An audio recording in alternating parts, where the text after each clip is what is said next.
Good. All right, here we go in 3, 2, and 1. Hello, everyone, and welcome back once again to the Great Scott Podcast. Today, I am joined by Ambassador, Doctor, and Reverend Susan Johnson. How's it going, Susan?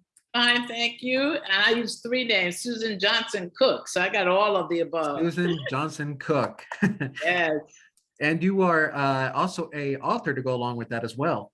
I am, and my 18th, 17th, and 18th books came out together, Rhythms of Rest and my fabulous 5th chapter. So we're so excited about both of them. So how does one, so let me start there, because I mean, there's such an impressive resume of everything that you've gotten to do in life. But so let's talk about that first off. How does one write 18 books? Do you write like 2 at a time, or?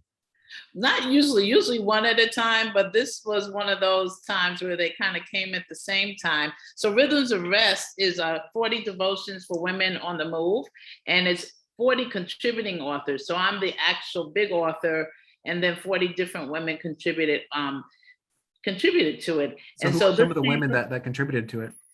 These were women who went on a retreat. I do an annual retreat for life balance called Selah by the Sea. And Our Daily Bread was there last year and the year before COVID, and asked the women who participated to write about their experience. So some of them are Delta Sigma Theta sorority members. Some of them are pastors. Some of them are servant leaders, but they're women who are on the move. And so they write about how important it is to take a breath. So that's book number 17. And my fabulous 5th chapter is my book. It's for women over 50 to talk about how to have fun and faith and be fabulous all at the same time. And, you know, there's not that many books for people over 50, and most of them have been written for men. And so this was like, no, women, you can have life and have it abundantly. Absolutely. That's what the Bible says. Yeah, very much so. So I'm a living example of it. Absolutely. And so let's talk about your very impressive resume. First off, well, let me start off by saying you talk about the 5 chapters in life, because you that's what you chronicle the book on, about fabulous 5th chapter, because you say that there's five different chapters in life. Do you want to talk about what that means? Yeah, so infancy, you know, is chapter 1. Everything is done for you. You don't even really know you're in the world. You're just learning how to be observant of your parents usually, and maybe your nanny. Chapter 2 is your toddler years, where you're taught some lessons. You're taught right from wrong, and you live them out, make your mistakes, and are disciplined for them. Teenage years is chapter 3. And we all know what chapter 3 is like. So you have the rules, you break some of the rules, but you're trying to establish who you are in this life as your personality. Chapter 4, your adult years, young adult, and then going into your 40s, where you have lived a certain amount of time, and now you're trying to make your statement as, this is who I am. Young adult, who I am, millennial, who I am, Gen Zer, who I am, and then adult, who I am. But chapter 5 is when you're seasoned. 50 plus, first you get your AARP card in the mail. And then if you're 65, you get the Medicare application in the mail. And you begin to look at not just life, but legacy. What lessons have I learned? But what lessons do I want to leave for another generation? And so my thing is, when you're seasoned, some are retiring, some are saying, I'm just starting out. I want to do a business. I want to do some of the things I've always wanted to do. But it's when you make the determination who I'm going to be, what I'm going to leave, and how I'm going to live. Absolutely. Absolutely. So I think that not to discredit any of the other chapters, but I think that the 3rd one might be the most important one, because since that's who your life's going to be, who you're finding out who it is that whoever you are.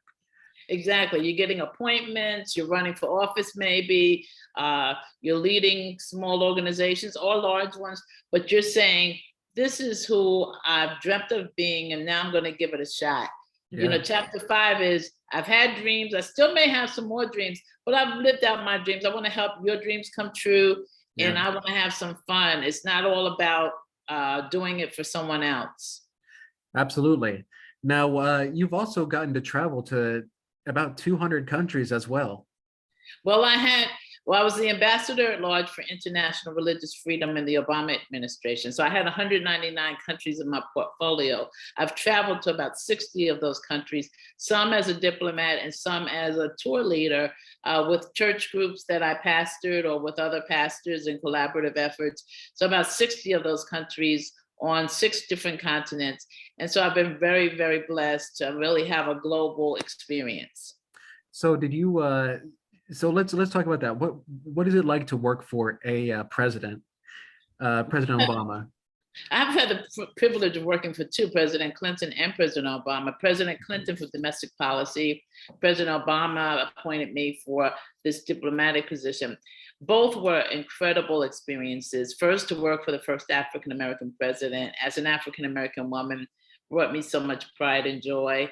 But then to actually travel and represent both the president and the Secretary of State all over the world was an incredible responsibility, but it was exhilarating and exhausting. I lived on a plane most of the time. But to be able to see how diplomats work and live and to carry the mission from the president and the secretary and to bring a response back. So you understand that you are on the government's dime and the government's time. And so it's not about your opinion. It's not about, going to these countries and going on the beach and having a great life. It is you're on a mission and you're working. And to really understand how to live that life was an incredible experience. And so I would trade nothing for it. So are you still, excuse me, are you still doing any traveling to these countries? Well, COVID shut the world down. Yeah, pretty much, so things are just opening up. But I would say my highlight was the Vatican, visiting with the Pope. As a Baptist pastor, which is what my profession was, female Baptist pastor, I wouldn't have been invited to the Vatican under other circumstances. But as a diplomat, I was invited not only to the Vatican, but to sit with the Pope in the Pope's quarters. That for me was an incredible experience. To understand Catholicism, to understand these centuries of how this Vatican country worked, and just to see the history was amazing. And then to travel with the Pope from Rome to Assisi, he held the first International Religious Freedom Conference ever, inviting all the different religions of the world. And so to be there to represent my country felt almost like the Olympians probably feel. Pretty much, yeah. When they go, overseas and the flag starts waving and the Star Spangled Banner plays, you are like, I'm an American, but I'm representing the highest officer in America. It was an amazing, incredible experience. And then I'm sitting next to the Holy Father, who is, for Catholics, the most powerful man in the world. So Absolutely. to be embraced in all of that and to be embraced in a warm way has been an incredible experience for me. And you're also the first female chaplain for the New York City Police Department. Very much so. For 21 years, I served. 21 years, yes. On front lines of Ground Zero. Recently, it was 20th anniversary, so I was able to go back and honor some of the women who were on the front lines but never got acknowledged. They were 911 operators then, and they're 911 operators still, and they were on the phones with people for their last breaths, for their last requests, and also saving tons of lives, both police officers and citizens of the United States. So what was your first reaction or initial reaction when you went to Ground Zero and just seeing everything that had happened? Oh my gosh, it was, I don't know if there's a word that describes it. It was breathtaking. It was 10 o'clock at night when I went, even though it started at 8:15 that morning. But as a chaplain, you wait for your orders. Yeah. Because I know when you show up and you have not been assigned, then it's chaos, because then you have all these people trying to figure out what to do. So my command was to come to headquarters first. There were 26 police officers missing in action that night. And the Red Cross has set up in police headquarters. And I want to give them a shout out. I had never experienced them, but they are a major operation and they run so smoothly. And then we were assigned to go to Ground Zero. And to see like fruit stands, still suspended in time with the soot all over them, to see the buildings that once stood looking like King Kong had been on them, and just this medal, and to see the fire is still burning, not just that day, but for subsequent days. It's smelling burned flesh.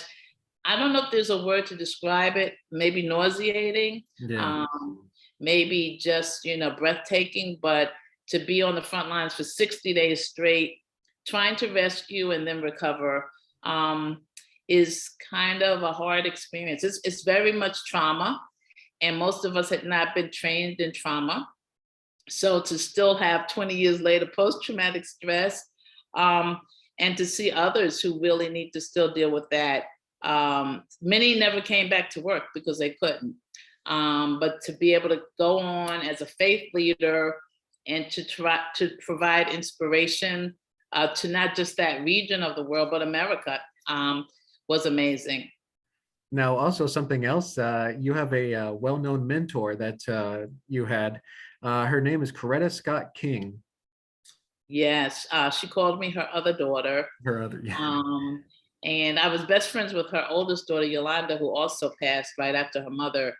But because of that, we spent a lot of times together. In her last year of life, was able to be, her pastor, her bedside pastor. So in the hospital, no one was able to visit, but she called for me. And to be with her in those last days, and then to officiate her funeral with all the various segments of America coming together, and to be able to pull it together and keep it going and flowing was an honor. And so I miss her terribly. But to have been able to walk beside her was just an honor. Some days the pictures fall out where we were laughing when we were just talking with one another. And she gave so much of her time and poured and deposited so much into me. So the whole nonviolent approach, the whole, being kind to people, no matter what happens to you, to pour kindness into others, has been a life lesson for me. Absolutely. Did you get to ever meet her husband? I did. So when I was in third grade, the Kings, Dr. King and Mrs. King, came to Hunter College in New York, where I'm from, New York City. And in those days you could go, it wasn't all these bodyguards and everything. And so at the end, we were able to go up to the stage, and she gave me her address. I didn't know it was her home address. Oh, wow. And I wrote her a thank you letter for her and Dr. King. And she wrote me back in her handwriting, a thank you for the letter.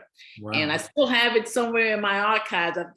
Every time I move, I try to put my hands on it. But for a third grader to get that letter from Mrs. King, and so fast forward, when she passed, before she passed, Yolanda had us over to that same address, which was where Dr. King and Mrs. King lived.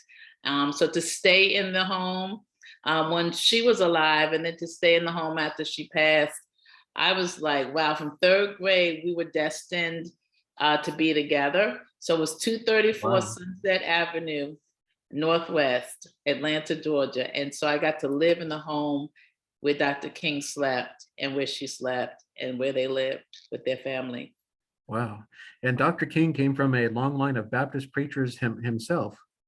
Yes, incredible Ebenezer Baptist Church, where he pastored, and where the last service that Mrs. King was alive, they had a King celebration every year on his birthday. And the last one that she was alive for, she invited me to preach. And so there's a picture that was on the front page of USA Today with her embracing me. And it was just like, it communicates love. It's just like, this is my daughter and this is my other mother. And it was so much love. So I've kept that picture in my computer. So I'll make sure that I can send that one out. And also the picture officiating her funeral, because 4 US presidents and their spouses came.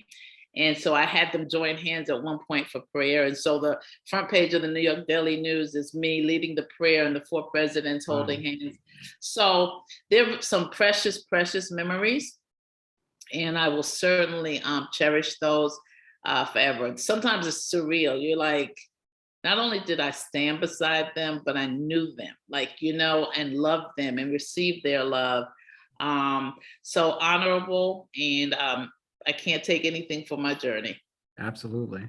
Well, so I know that you're busy promoting the books, but what are you up to now these days? Well, the writing is done for a little while, but I run two organizations. One is called the Global Black Women's Chamber of Commerce, and it's bringing Black women business leaders, business owners together. Just a year old, just celebrating our first anniversary. But and so also my ministry is wellness and wealth. That particularly for the Black community. That you know generationally we have to pass wealth on. There's been such a wealth gap, and then we also have to be well, not just physically, but mental health is a big issue that I'm taking on because it's been absent in terms of being vocal about it. People have felt ashamed or felt like we couldn't talk about it, but there's an incredible increase in mental illness. And so those are my issues. Yeah. My own company is called Charisma Speakers, and it's a professional speakers bureau that's global. So I send speakers out for these topics. And so people can always find me at charismaspeakers.com. And lastly, my women's global movement is a nonprofit called Women on the World Stage. And we do an annual life balance retreat for women leaders, mainly community service, because it's so important that you take a break. Otherwise, your mental health, your physical health, your emotional health is down the hill. So they're all collaborative efforts, but it's about wellness and about wealth for our community. Absolutely. Well, Ambassador, I want to thank you so much for coming on to my podcast to talk today. It's been a pleasure. Thank you. The pleasure is mine. Thank you for having me. Please come back sometime. Thank you so much. And the books can be received at judsonpress.com and amazon.com. And so again, it's my fabulous fifth chapter. It's my turn now. And Rhythms of the Past, 40 Devotions for Women on the Move. And it's by Susan Johnson Cook. Susan with a Z, so you'll remember me. Yes, ma'am. Thank you so much. Thank you for having me. Bye-bye.